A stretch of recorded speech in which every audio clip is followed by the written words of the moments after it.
Hello everyone, welcome to Study IQ. और Study IQ के इस वीडियो में हम डिस्कस करेंगे यूपीएससी सीपीएफ के लिए हमारा सेट नंबर 11। और इस वीडियो को लेकर आ रहा हूँ मैं, मेरा नाम है डॉक्टर विपिन गोयल। बढ़ते हैं आगे बढ़ने से पहले आपको बता दूं, आप मुझे डिफरेंट सोशल मीडिया के ऊपर फॉलो कर सकते हैं।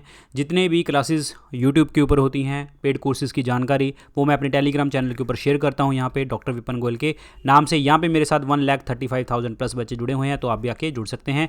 इंस्टाग्राम के ऊपर आप मुझे फॉलो कर सकते हैं डॉक्टर विपिन गोयल के नाम से। मेरे 2 पेड कोर्सेज आते हैं। The one is the 10,000 MCQ course, जिसके अंदर हम chapter wise, topic wise MCQ discuss करते हैं डिटेल में। यहाँ पे चैप्टर वाइज MCQ तो है ही हैं, और प्लस यहाँ पे आपके डिफरेंट एग्जाम को फोकस करके UPSC, state PCS, defence exam CDS CPF के लिए और SSC रेलवे के लिए भी अलग से फोल्डर बना हुआ है, उसको अच्छे से पढ़ें। विपन 10 कूपन कोड यूज़ करेंगे तो आपको डिस्काउंट मिलेगा। 24 मई तक इसकी लास्ट डेट है परचेज करने की। GS कोर्स जो है हमारा एक बिल्कुल बेसिक थियरी कोर्स है, टॉपिक समझे हुए हैं। इसके अंदर हमने क्या जो जनरल टॉपिक कहना क्या चाहता है वो इसके बारे में डिस्कस किया गया है। अब आप इन कोर्सेज़ को 2 जगह से आप परचेज कर सकते हैं। एक तो स्टडी IQ ऐप से कर सकते हैं, या फिर आप वेबसाइट से studiiq.com। जैसे आप इसको ओपन करते हैं, आपको स्क्रीन के ऊपर नजर आएगा यहाँ पे होम पेज, यहाँ पे दिखेगा best selling courses, view all का बटन।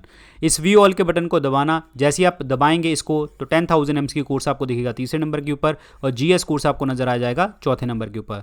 जो भी आपको कोर्सेज अच्छे लगे परचेज करें, प्रेपरेशन को आगे बढ़ाएं। तो start with the first question. ध्यान से समझना है, आंसर देने की कोशिश करनी है। स्टैगफ्लेशन, मुद्रास्फीति जनित मंदी, is a period of, what is this? मैं हमेशा स्टैगफ्लेशन को एक वर्ड से जानता हूं। एक स्टेज पहुंच चुकी है इन्फ्लेशन की। इन्फ्लेशन क्या होता है? जब किसी चीज़ के रेट बढ़ जाएं, प्राइस बढ़ जाएं, ठीक है। जब किसी चीज़ के रेट बढ़ जाएंगे, प्राइस बढ़ जाएगा, एक ऐसी स्टेज पहुंच जाएगी जब प्राइस भी बढ़ रहे होंगे और काम भी नहीं होगा, एम्प्लॉयमेंट भी नहीं होगी। तो डैट मीन्स जब आपकी अनएम्प्लॉयमेंट बहुत ज़्यादा हो जाएगी, आपके देश में जो है प्राइस बढ़ेगी, GDP की वैल्यू गिर जाएगी, नौकरियां नहीं मिलेंगी, तो उस टाइम पे हम कहेंगे स्टैगफ्लेशन कहेंगे। तो that is persistent high inflation combined with high unemployment. तो आंसर इसमें क्या बनेगा? A option is the correct answer. A option is the right one. Ashoka converted to which religion after the Kalinga war? Kalinga war के बाद जो है कौन से धर्म में कन्वर्ट किया गए थे अशोक को? कलिंग वॉर हुई थी 261 BC के अंदर, ठीक है। और अशोक को धर्म में कन्वर्ट करवाया गया था बुद्धिज्म के अंदर। आंसर इसमें बी ऑप्शन बनेगा। अशोक को कन्वर्ट किसने करवाया था? उपागुप्त ने, जिनको हम और क्या कहते हैं? मोगालिपुत्तिस कहते हैं, मोगालिपुत्तिस। और ये वही पर्सन है जिन्होंने पाटलिपुत्र के अंदर चेयरपर्सन थे जब आपकी 3rd बुद्धिस्ट काउंसिल हुई थी। और 3rd बुद्धिस्ट काउंसिल में इन्होंने पुस्तक लिखी थी अभिधाम पिटक पुस्तक लिखी थी। This is very important. Ashok ने बुद्ध धर्म का प्रचार करवाया। बेटे महेंद्र और बेटी संघमित्रा को भेजा था कहाँ पे? साउथ में, that is in the Sri Lanka, Ceylon में भेजा था। थाईलैंड वगैरह ये सब जगह के ऊपर जो है प्रचार अशोक ने करवाया। अशोक ने बहुत सारे पिलर्स बनवाए। जो सबसे जो इंपॉर्टेंट पिलर है रुमनदेई पिलर, ठीक है। ये वो जगह है जहाँ रुमनदेई पिलर वहाँ पे है जहाँ पे जो गौतम बुद्ध जी का जन्म हुआ है, that is in the Lumbini Kapilavastu near Nepal, ठीक है। वहाँ पे देखने को आपको मिलता है रुमनदेई पिलर, वो भी अशोक ने बनवाया है। आंसर इसमें बी ऑप्शन बनेगा correct answer, B option. Ashoka को पियादशी और देवम प्रिया के नाम से बुलाते थे, और ये पढ़े थे जेम्स प्रिंसेप ने बहुत सारी अभिलेख पढ़े थे, उसमें बताया गया था, ये लिखा गया है इनके बारे में, अशोक के बारे में। और अशोक का नाम अशोक लिखा गया है मस्की इंस्क्रिप्शन में जो आपकी कर्नाटक में है। आंसर इसमें बी ऑप्शन बनेगा करेक्ट आंसर, बी ऑप्शन। चांगलो एक फोक डांस है, ये कौन सी स्टेट का फोक डांस है ये? तो ये है आपका नागालैंड का। आंसर इसमें डी ऑप्शन बनेगा। नागालैंड में रंगमा डांस फॉर्म भी है, बैम्बू डांस भी है यहाँ पे, बैम्बू डांस, क्लियर। और नागालैंड की ऑफिशियल लैंग्वेज कौन सी है? इंग्लिश, याद रखनी है। और असम में जो है आपका क्लासिकल डांस है सतरिया और Bihu, this is very important, clear. Bihu dance यहाँ पे देखने को मिलता है। असम में आपके नामेरी नेशनल पार्क, मानस, काजीरंगा और दिब्रू साइकोवा, और आपका जो है यहाँ पे मानस, काजीरंगा, नामेरी, दिब्रू साइकोवा और Orang. So these are the national parks here in the Assam, clear, याद रखना। और असम के अंदर एक मजूली आइलैंड है, मजूली आइलैंड जो बनाया जाता है ब्रह्मपुत्र द्वारा। बहुत सारी रिवर्स आती हैं, दिहांग, दिबांग और सुबानसरी, लोहित, ये बनाती हैं आपकी Majuli island, riverine island, clear. Punjab की अगर बात करते हैं तो यहाँ पे डांस फॉर्म है बांगड़ा, गिद्दा, ठीक है, ये देखने को मिलते हैं। और अरुणाचल प्रदेश में है आपका भुइया, ठीक है, वांचो, ये डांस फॉर्म देखने को आपको मिलते हैं। अरुणाचल प्रदेश में माउलिंग नेशनल पार्क है आपका, नामडाफ नेशनल पार्क है, मैच ऑफ द फॉलोइंग में आ जाते हैं तो मैंने इसलिए बता दिए, तो आंसर इसमें डी ऑप्शन बनेगा correct answer. Nagaland is the right one. Battle of Haldi Ghati 1576 में लड़ी गई थी बिटवीन द अकबर एंड। पहली बात तो बैटल ऑफ हल्दी घाटी जो है अकबर ने नहीं लड़ी थी, अकबर की साइड से मानसिंह ने लड़ी थी। मानसिंह और महाराणा प्रताप जी की लड़ाई हुई थी। आंसर इसमें बी ऑप्शन बनेगा। महाराणा प्रताप जी के पास एक घोड़ा था जिसका नाम था चेतक। देखिए वैसे चेतक के ऊपर क्वेश्चन आ नहीं सकता, बट पेपर में अगर बाई चांस पूछ लिया तो आपको पता होना चाहिए। चेतक, क्लियर। आंसर इसमें बी ऑप्शन बनेगा correct answer, B option, clear. और शेरशाह के बारे में बात करें, ये वो पर्सन है जिन्होंने सूर्य एम्पायर बनाया था, दूसरी अफगान डायनेस्टी जिन्होंने इंडिया के ऊपर रूल किया था। Battle of Chausa, battle of Kannauj जिसे आप बिलग्रिम की लड़ाई भी कहते हैं, बिलग्रिम की लड़ाई इन्होंने लड़ी थी किसके साथ? हुमायूं के साथ, 1539 में, 1540 में। और उसके बाद जो है शेरशाह सूरी जीता और इन्होंने जो है सूर्य एम्पायर इस्टेब्लिश कर लिया पूरा। शेरशाह ने पुराना किला बनाया था कहाँ पे? दिल्ली में, जिसे आप ओल्ड फोर्ट कहते हैं। रुपया आपकी करेंसी इन्होंने घोषित किया। शेरशाह सूरी जो है आपके वो पर्सन हैं जिनका टॉम है सासाराम बिहार में, और इनका ओरिजिनल नेम है फरीद। इनको शेर खान का टाइटल था वो किसने दिया था? बाबर खान लोहानी ने दिया था, जो गवर्नर थे बिहार के। हेमू विक्रमादित्य, इनकी लड़ाई हुई थी आपकी second battle of Panipat. Second battle of Panipat की लड़ाई हुई थी 1556 में, ठीक है। हेमू विक्रमादित्य और बैरम खान की। बैरम खान किसकी साइड से लड़ रहा था? अकबर की साइड से लड़ रहा था। 3 लड़ाइयां हैं पानीपत की, दूसरी तो मैंने बता दी। पहली हुई थी 1526 में between the Babur and the Ibrahim Lodi, Babur जीता था।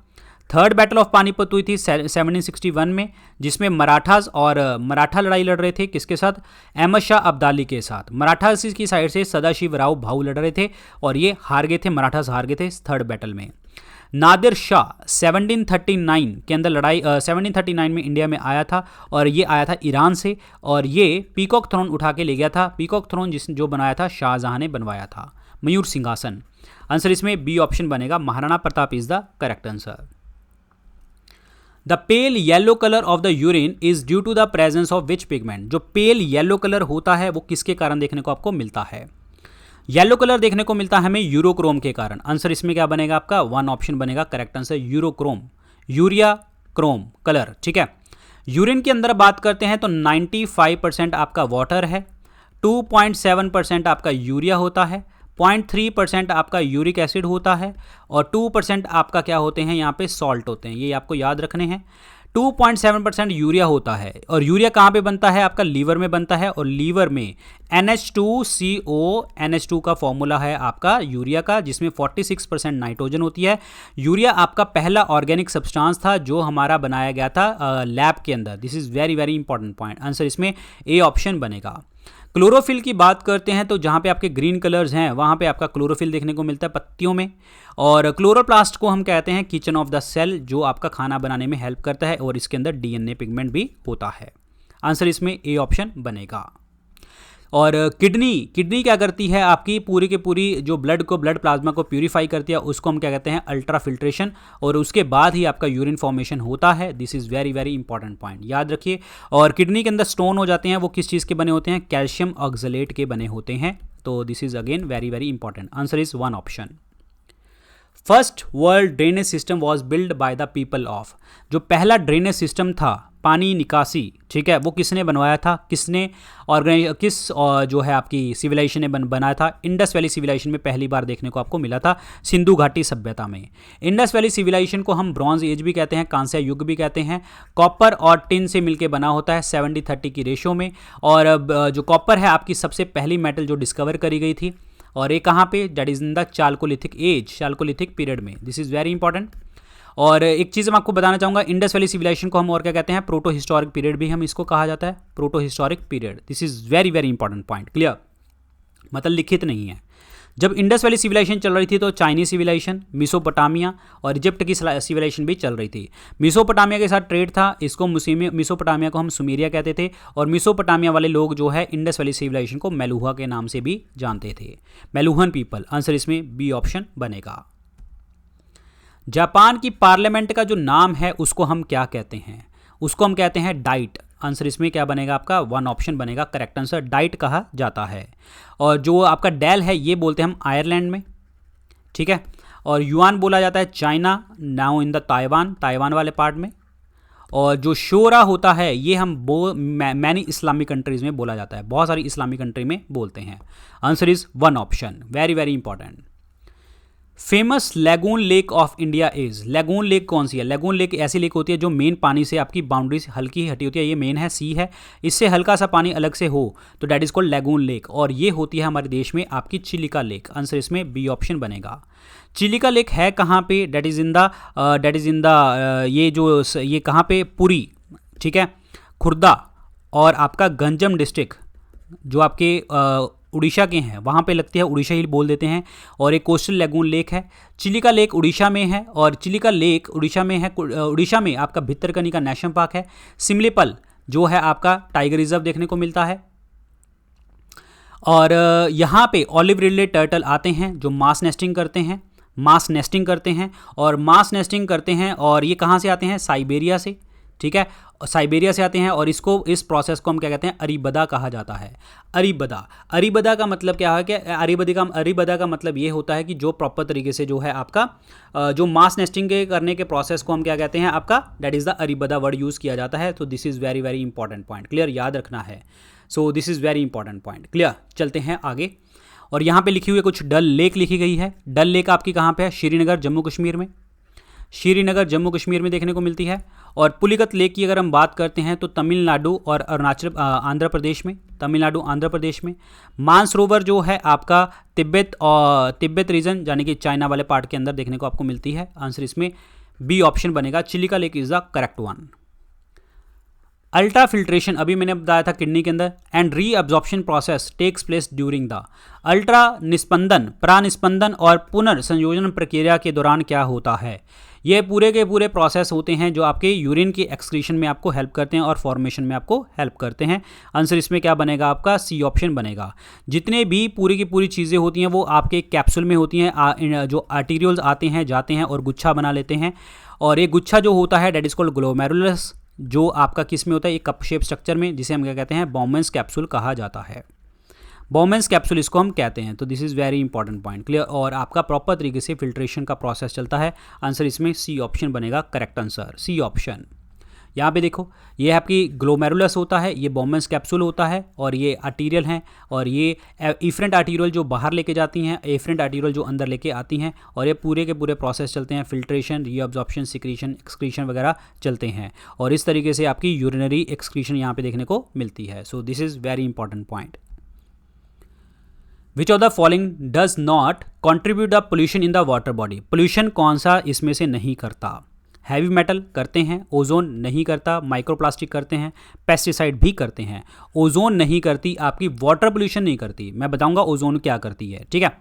हैवी मेटल, माइक्रोप्लास्टिक वगैरह और पेस्टिसाइड वगैरह करते हैं। और हैवी मेटल्स में बहुत सारी चीज़ें, arsenic is very very important, cadmium, chromium, copper, nickel, lead और मरकरी। तो these are the particles. Uranium भी आपका जो है आता है, पोल्यूशन करता है। फ्लोरीन कॉज करता है pollution. These are very important points, clear. बात करते हैं बाकी चीज़ों के ऊपर, ओजोन के ऊपर। ओजोन दो तरीके की होती है, एक होती है बैड ओजोन और एक होती है गुड ओजोन। गुड ओजोन जो होती है स्ट्रेटोस्फीयर में, समताप मंडल में देखने को मिलती है, जो हमें यूवी रे से बचाती है। ये स्ट्रेटोस्फीयर वही लेयर है जहाँ पे आपके जेट प्लेन्स चलते हैं।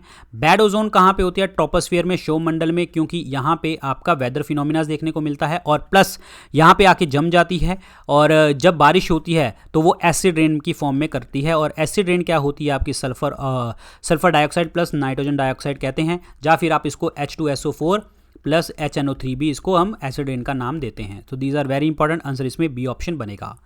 और ओजोन जो है आपका ग्रीन हाउस इफेक्ट शो करती है। ओजोन, वाटर वेपर की बात करें, ठीक है, ये सारे के सारे ग्रीन हाउस इफेक्ट शो करते हैं। और ग्रीन हाउस गैसेज कौन सी हैं? 6 ग्रीन हाउस गैसेज हैं जो एटमॉस्फेयर में गर्म करती है चीज़ें, जैसे मीथेन हो गया, कार्बन डाइऑक्साइड हो गया, सल्फर हेक्साफ्लोराइड, हाइड्रोफ्लोरोकार्बन और आपका परफ्लोरोकार्बन, नाइट्रस ऑक्साइड N2O जिसे आप लाफिंग गैस कहते हैं, और CH4 को डैम्प गैस, मार्श गैस कहते हैं। आंसर इसमें बी ऑप्शन बनेगा। विच ऑफ द ये वही क्वेश्चन आ गया, विच of the following is not a green house gas? Water vapour, nitrous oxide, ozone, ये तो आपके ग्रीन हाउस इफेक्ट शो करते हैं, लेकिन कार्बन मोनोऑक्साइड किसी भी दूर दूर तक नहीं है। तो आंसर इसमें carbon monoxide is the correct answer. Carbon monoxide एक ऐसी गैस है जिसकी 200 टाइम कैपेसिटी है ब्लड के साथ कंबाइन होने की, रक्त के साथ कंबाइन होने की, हीमोग्लोबिन के साथ, ठीक है। और वो भी आपका ग्लोबिन पार्ट होता है जहाँ पे आपके ऑक्सीजन और कार्बन डाइऑक्साइड जो होते हैं मिलते हैं। आंसर इसमें D is the correct one. Which of the following passes lie in the Sutlej valley? Sutlej valley के अंदर कौन सा पास देखने को आपको मिलता है? तो वो देखने को मिलता है आपको शिपकिला पास। शिपकिला पास, आंसर इसमें थर्ड ऑप्शन बनेगा। शिपकिला पास जो है आपका, ये इंडिया में जब इंडिया चाइना बॉर्डर से जब निकलता है आपका पोस्ट से, तो ये एंशिएंट सिल्क रूट को जो हमारा था पुराना, जो कनिष्क के टाइम पे था, वहाँ से निकलता है और इंडिया में देखने को मिलता है किन्नौर डिस्ट्रिक्ट जो आपका हिमाचल प्रदेश में है, ऑटोनॉमस तिब्बत रीजन के पास देखने को मिलता है। और ये थर्ड बॉर्डर है जो हम ट्रेड करते हैं चाइना के साथ। और इससे पहले एक तो शिपकिला पास आपका हिमाचल प्रदेश, एक आपका नाथुला पास। नाथुला पास आपका कहाँ से जुड़ता है? आपका सिक्किम से। और एक होता है आपका लिपू लेक। लिपू लेक कहाँ पे है? उत्तराखंड में। तो ये तीनों जो हैं आपके चाइना के साथ जो हैं लगती हैं। तो this is very very important. Answer इसमें सी ऑप्शन बनेगा। Shipkila pass is the correct answer. Here is the Shipkila pass जो आपका किन्नौर डिस्ट्रिक्ट हिमाचल प्रदेश में है।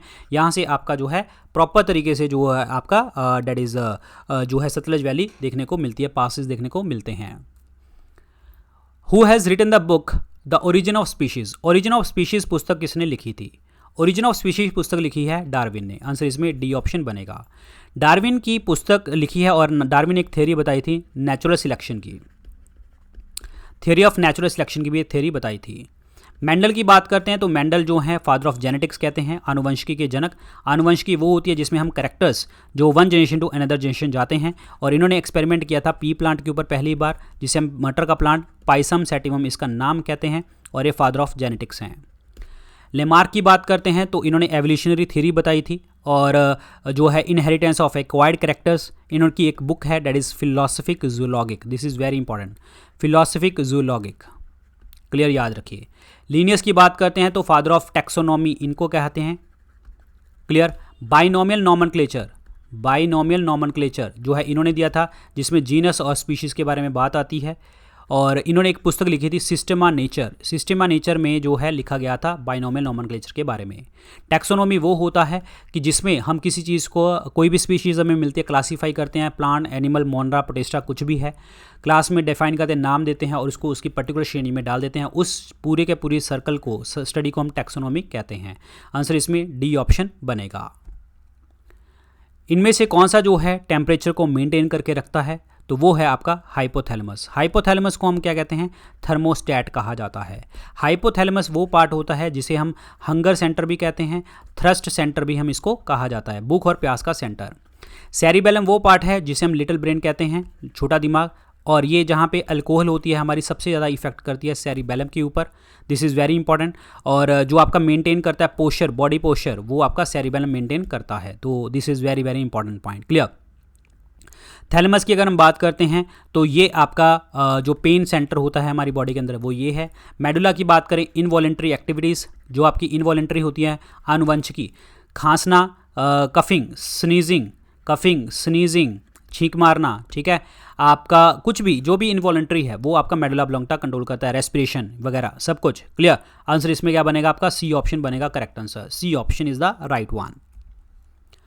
इंडिया के अंदर नेशनल इनकम जो है वो कंप्यूट कौन करता है, कैलकुलेट कौन करता है? नेशनल इनकम को हम और क्या कहते हैं? NNP eight factor cost. Factor cost, net national product at factor cost. Factor cost क्या होती है? 4 फैक्टर्स हैं हमारे, that is land, labour, capital और एंटरप्रेन्योरशिप। ये 4 फैक्टर्स हैं आपके फैक्टर्स ऑफ प्रोडक्शन में। तो इसका आंसर क्या बनेगा? CSO, सेंट्रल स्टैटिस्टिकल ऑर्गेनाइजेशन इसको हम कहते हैं। Answer is B option is the correct answer. Ministry of finance की बात करें तो ये 1 रुपये का जो नोट होता है ये छापते हैं और साइन होते हैं फाइनेंस सेक्रेटरी के। मिनिस्ट्री ऑफ फाइनेंस की बात करते हैं, जितने भी कॉइन्स होते हैं, सिक्के होते हैं, वो आपका मिनिस्ट्री ऑफ फाइनेंस कंट्रोल करता है, मतलब बनाते हैं, गवर्नमेंट ऑफ इंडिया बनाती है, मतलब छापते हैं। नीति आयोग जो हमारा think tank of the country है, 1 जनवरी 2015 को बना था। प्रधानमंत्री मोदी जो हैं अभी इस टाइम पे नीति आयोग के चेयरपर्सन है, प्राइम मिनिस्टर हमेशा चेयरपर्सन रहेंगे। Rajiv Kumar is the vice chairperson, Amitabh Kant is the secretary. CEO clear. NITI Aayog जो है इसका नाम पहले प्लानिंग कमीशन था, प्लानिंग कमीशन का नाम चेंज करके हमने रखा था नीति आयोग। प्लानिंग कमीशन 15 मार्च 1950 को बना था। Think tank of the country है हमारा NITI Aayog, national institution for transforming India. NITI Aayog की अगर हम बात करें, नीति आयोग की अगर हम बात करते हैं तो ये पॉवर्टी की एस्टिमेशन वगैरह जो हमारे देश में लगाता है वो नीति आयोग लगाता है।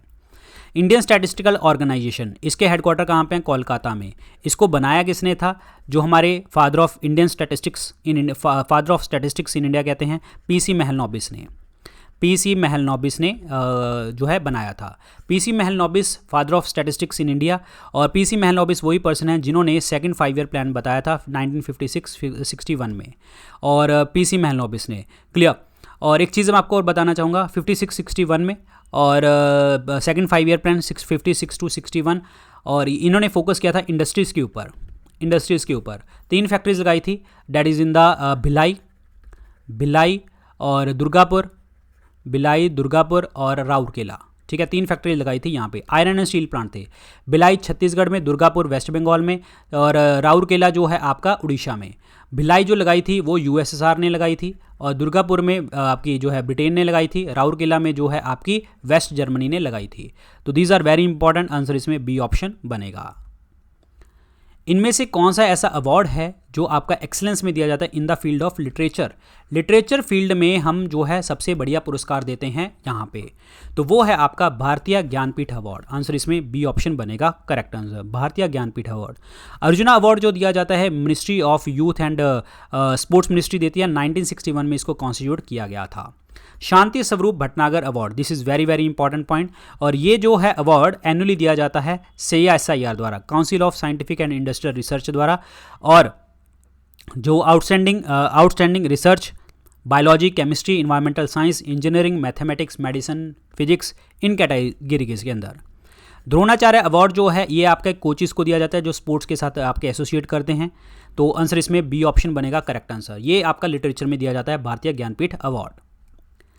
कथकली जो है एक डांस फॉर्म है कौन सी स्टेट की? कथकली किसकी डांस फॉर्म है? That is the Kerala. Answer इसमें डी ऑप्शन बनेगा। केरल के अंदर जो है थयम और आपका मोहिनीअट्टम, ये डांस फॉर्म देखने को आपको मिलती हैं। गुजरात के अंदर बात करें तो गरबा, डांडिया। आंध्र प्रदेश के अंदर बात करें तो कुचिपुड़ी। तमिलनाडु की बात करें तो भरतनाट्यम। तो आंसर इसमें क्या बनने वाला है? D is the correct answer. D option is the correct one, Kerala is the right one. Light की जो वेलोसिटी होती है वो मैक्सिमम कहाँ पे होती है? लाइट को ट्रैवल करने के लिए कोई मीडियम की ज़रूरत नहीं होती, इसीलिए वैक्यूम में सबसे ज़्यादा जो होती है इसकी स्पीड होती है, और वेलोसिटी आपको पता ही है 3 × 10⁸ मीटर पर सेकंड आ सकता है, या फिर 3 × 10⁵ किलोमीटर पर सेकंड आ सकता है। दोनों में से एक ऑप्शन आएगा, सही हो जाएगा। क्लियर। आंसर इसमें क्या बनेगा आपका? सी। डायमंड की अगर हम बात करते हैं तो डायमंड जो है आपका सबसे प्योरेस्ट फॉर्म है आपका कार्बन का, और सबसे हार्डेस्ट नेचुरल नॉन सब्सटेंस है, और रिफ्रैक्शन होती है जिसके कारण ये शाइन करता है, क्योंकि टोटल इंटरनल रिफ्रैक्शन फिनोमिना भी यहाँ पे लगता है। हाइड्रोजन की बात करते हैं तो हाइड्रोजन के 3 आइसोटोप हैं। आइसोटोप का मतलब क्या होता है? जिनके एटॉमिक नंबर, आपके एटॉमिक नंबर क्या हो जाएंगे? सेम। मास नंबर जो हो जाएंगे डिफरेंट। आइसोटोप 3 होते हैं, 1H1, 2H1 और आपका 3H1। ठीक है, 1H1 को हम क्या कहते हैं? प्रोटियम कहते हैं, प्रोटियम। 2H1 को हम क्या कहते हैं? ड्यूटेरियम। और 3H1 को हम क्या कहते हैं? Tritium. This is very important. Deuterium जो है आपका यूज़ होता है D2O, ड्यूटेरियम ऑक्साइड, जिसे हम हैवी वाटर के नाम से हम जानते हैं, और ये एज ए मॉडरेटर यूज़ किया जाता है न्यूक्लियर रिएक्टर में। वाटर की बात करें H2O, दैट्स इट। तो आंसर इसमें सी ऑप्शन बनेगा correct answer. Vacuum is the right one. Who is the father of immunology? Immunology के फादर कौन हैं? यानी कि इम्यून सबसे पहले वैक्सीन वगैरह किसने ढूंढी थी, या फिर आप कह सकते हैं कि हाँ वैक्सीन ही कहेंगे हम, और वर्ल्ड से इरेडिकेट करी गई थी बीमारी, और वो एक ही बीमारी है आपकी स्मॉल पॉक्स जो बीमारी है पूरी तरह से इरेडिकेट करी थी एडवर्ड जीनर ने ढूंढी थी। Answer is D option. Landsteiner की बात करें तो ब्लड ग्रुप इन्होंने बताए थे, ब्लड ग्रुप।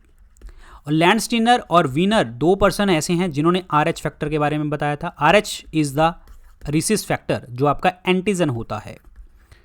जिनमें RH फैक्टर प्रेजेंट होगा वो RH पॉजिटिव हो जाएंगे, जिनमें एब्सेंट होगा वो नेगेटिव हो जाएंगे, जिसे हम RH नेगेटिव कहेंगे। This is very important. 90% of the population is RH positive. Robert Koch की अगर हम बात करते हैं तो ये आपका जो एंथ्रेक्स डिजीज़ है और जो डिजीज साइकिल है इन्होंने बताया था। आपका टीबी का बैक्टीरिया इन्होंने ढूंढा था। कॉलरा, हैजा, पानी से फैलने वाली बीमारी, इसका भी बैक्टीरिया इन्होंने ढूंढा था। क्लियर, याद रखिए। लुईस पाश्चर की बात करते हैं। पाश्चर ने रेबीज़ की वैक्सीन ढूंढी थी, that is measles mumps rubella. Measles mumps rubella कहते हैं MMR को। और रेबीज़ जो होती है इसमें अगर कुत्ता काट ले रेबीज़ वाला तो आपको पानी से डर लगने लग जाता है, हाइड्रोफोबिया भी इसको हम कहते हैं। लुईस पाश्चर की बात करते हैं तो इन्होंने एक फिनोमिना दिया था आपका pasteurisation of milk. Pasteurisation of milk का मतलब क्या होता है कि दूध को ऐसे टेम्परेचर के ऊपर गर्म करेंगे कि सारे बैक्टीरिया खत्म हो जाएंगे। 62.8 degree for the 62.8 degree for the 15 second, 62.8 degree, sorry 71.7 degree या समथिंग 72 लगा लो, 72 डिग्री फॉर 15 सेकेंड और 62.8 डिग्री जो आपका 30 minute. So this is very important. Clear, याद रखिए, इंपॉर्टेंट है, याद रखना है ये पॉइंट। तो आंसर इसमें डी ऑप्शन बनेगा correct answer. Which of the following fundamental right is described as the heart and the soul of Indian constitution. Heart and soul of Indian constitution किसे कहते हैं? राइट टू कॉन्स्टिट्यूशनल रेमेडीज को कहते हैं। क्यों कहते हैं? पहले तो बोला किसने था? भीमराव अंबेडकर जी ने बोला था। क्यों कहते हैं? क्योंकि अगर आपके फंडामेंटल राइट छीन लिए जाए तो हम राइट टू कॉन्स्टिट्यूशन रेमेडी में रिट वर्ड लिखा गया है। रिट वर्ड हमने ब्रिटेन कॉन्स्टिट्यूशन से लिया है। 5 तरीके की रिट्स हैं। अगर फंडामेंटल राइट छीन लिए जाए तो हम रिट डाल सकते हैं सुप्रीम कोर्ट और हाई कोर्ट में। सुप्रीम कोर्ट में आर्टिकल 32 द्वारा और हाई कोर्ट में 226 द्वारा। 226 में हम लीगल राइट्स के लिए भी हाई कोर्ट जा सकते हैं, इसीलिए हम कहते हैं कि 226 के अकॉर्डिंग हाई कोर्ट के पास पावर ज़्यादा है। राइट अगेंस्ट एक्सप्लॉयटेशन आपका 19 से 22 नंबर तक आता है और राइट टू क्वालिटी 14 to 18 आता है। सॉरी, राइट अगेंस्ट एक्सप्लॉयटेशन आता है 23 से 24 में और राइट ऑफ फ्रीडम आता है 19 से 22 में। ये याद रखने हैं सारे के सारे पॉइंट। क्लियर। अगर मैं यहाँ पे heart and soul of constitution की जगह के ऊपर लिख देता soul of constitution, only soul of constitution, only soul of constitution, तो वो बोला जाता है प्रियम्बल को, प्रस्तावना को, प्रीफेस ऑफ द कॉन्स्टिट्यूशन को। किसने बोला था? ठाकुर दास भार्गव जी ने। ठाकुर दास भार्गव जी ने बोला था। ठीक है, याद रखिए। Political horoscope of India, political horoscope of India KM Munshi ji ने। ठीक है। Identity card of the constitution जो है आपका NA पालखीवाला जी ने बोला था। ये सारे कॉन्स्टिट्यूशन के लिए वर्ड यूज़ किए गए हैं, प्रियम्बल के लिए वर्ड यूज़ किए गए हैं। तो आंसर इसमें क्या बनेगा? D option is the right one, right to the constitution remedies. Answer is D option. So guys, ये थे आज के लेक्चर के अंदर क्वेश्चन। बाकी जो भी अपडेट्स होंगे वो आपको टेलीग्राम चैनल के ऊपर मिलेंगे यहाँ पे, और इंस्टाग्राम के ऊपर आप मुझे फॉलो कर सकते हैं, और जितने भी अपडेट्स होंगे वो आपको टाइम टू टाइम यहाँ पे मिलते हैं। जैसे अभी हमने MCQ डिस्कस किए, ऐसे ही हम chapter wise, topic wise MCQ discuss करते हैं यहाँ पे डिटेल में। यहाँ पे 10,000 MCQ कोर्स के अंदर, और ये हमारा पेड कोर्स है जिसके अंदर आपको एक कूपन कोड लगाना है तो आपको डिस्काउंट मिल जाएगा। यहाँ पे chapter wise, topic wise MCQ तो है ही है, प्लस आपके एग्जाम को फोकस करके SSC, रेलवे, डिफेंस एग्जाम और स्टेट पीछे UPSC के लिए भी मैंने क्वेश्चन तैयार किए हैं, तो आप इनको पढ़ें यहाँ पे। और GS कोर्स जो है हमारा पूरा का पूरा जो है बिल्कुल थियरी कोर्स है, बिल्कुल टॉपिक वाइज हमने टॉपिक समझा हुआ है, इसमें ये कूपन कोड लगाएंगे। अब आप इन कोर्सेज को परचेज कहाँ से कर सकते हैं? 2 जगह से, StudyIQ ऐप से भी कर सकते हैं और आप वेबसाइट से भी कर सकते हैं, studyiq.com। जैसे ही आप इसको ओपन करेंगे आपको स्क्रीन के ऊपर नजर आएगा होम पेज, यहाँ पे दिखेगा best selling courses, view all का बटन। इसमें व्यू ऑल के बटन को दबाना, जैसे ही आप दबाएंगे 10,000 MCQ कोर्स दिखेगा 3 नंबर के ऊपर, और GS कोर्स आपको नजर आएगा 4 नंबर के ऊपर। जो भी आपको कोर्सेज अच्छे लगें आप परचेज करें और अपनी प्रिपरेशन को आगे बढ़ाएं। So thank you so much, good luck, take care.